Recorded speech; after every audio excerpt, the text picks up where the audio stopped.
করার জন্য তারা অনবরত এই যে এই বর্ডারগুলোতে তারা মাদকের কারখানা তৈরি করেছে। শুধুমাত্র টার্গেট বাংলাদেশকে মাদকে সৈরাব করে দেওয়া, বাংলাদেশের বিপুল একটা অর্থ তাদের মধ্যে হাতিয়ে নেওয়া। যুব সমাজ যখন নষ্ট, এই জাতিকে শাসন করতে আর কিছু লাগবে না। এক পাগলকে শাসন করা সম্ভব যদি জাতিকে মাদকাসক্ত করা যায়। এই মাদকের জন্য দেখেন নাই, মাকে জবাই করছে, বাবাকে পিটছে, কোপাচ্ছে। আর সবচেয়ে ভয়াবহতার কি বলবো, কিছুদিন আগে হাঙ্গানের মধ্যে যুবক তরতাজা ছেলে কিভাবে নৃশংস হত্যা হলো, এটা কি আমাদের বিবেকে একটু আগ্রহ দেয় না? আমি এতদিন ওয়াজ করছি, শুধু ওয়াজে থাকবে। আমি আজ আপনাদের সামনে যে পুলিশ প্রশাসন লোকজনকে পাইছি, সরকারের কাছের লোকেরা, আমি যে কথা বলবো আশা করি ওনাদের মাধ্যমে কথাগুলো একটু উপর পর্যন্ত যাবে। তাছাড়া আমাদের ওলামাদের কথা তো শুধু ওই যে এর মধ্যে সীমাবদ্ধ, মসজিদে সীমাবদ্ধ, আর বের আসে গেলে হুজুর এলাকায় থাকে।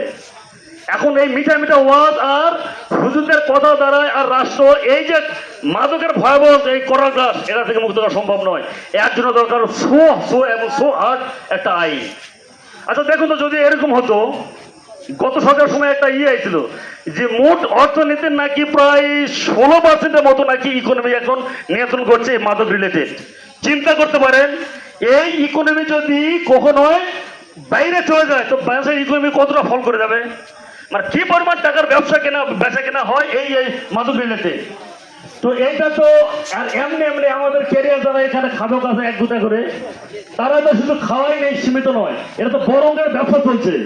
তো আপনারা এই যে মাদকের বিরুদ্ধে অভিযান চালাচ্ছেন, বিনয়ের সাথে বলছি ভাই, অভিযান চালিয়ে একেবারে ধরছেন, আপনাদের মন খারাপ, ধরে আজকে আইনে দিচ্ছেন, 10-15 দিন ছাড়ে দিচ্ছে।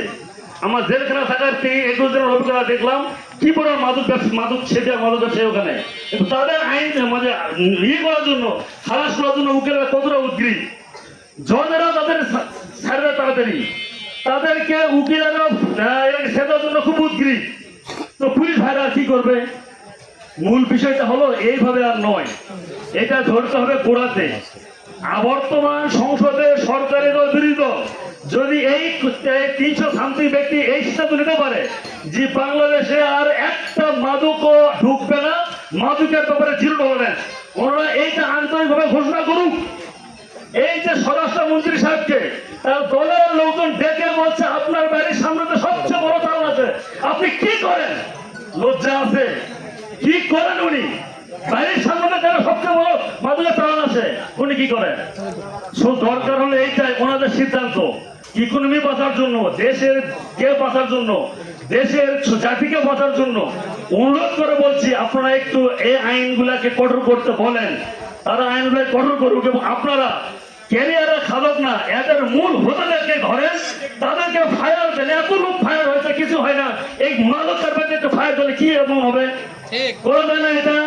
আইন ছিল ভাই হাতে কি হাতে ঘুরে দেওয়া এমনি আপনার হাতে কি আমাদের টাকায় কিনা সে পিস্তল নেই, আমাদের টাকায় কিনা কিসের রিভলভার নেই, তাদেরকে ক্যাডি থাকে না। এই ক্যাডি কোথায় ব্যবহার হয়? এতবার দেশে তার ক্ষতি করছে, তাদের উপর কেন একটা ব্যবহার হচ্ছে না? প্লিজ ভাই, আমরা পুলিশ আমরা একসাথে কাজ করবো। এই অনুষ্ঠানটা করবে যদি ভাই আমাকে আগে বলতো, আয়োজনটা ভালোভাবে করা যেত। আমাদের গ্রামে কয়টা মাদক সেবা আমরা জানি, আমরা যদি তাদের নিয়ে যদি আমরা একটা ইন্দোরের প্রোগ্রাম করতে পারতাম, কেমনে তারা এটা হইলো, কেন তাদের কথা শুনতাম, এটাতে রিমুভ তাদেরকে কামব্যাক করার বুদ্ধিটা কি, তাদের থেকে যদি কমিশন নিতাম, এই কথাগুলো বললে তাদেরকে হয়তো আমরা ডিসকাস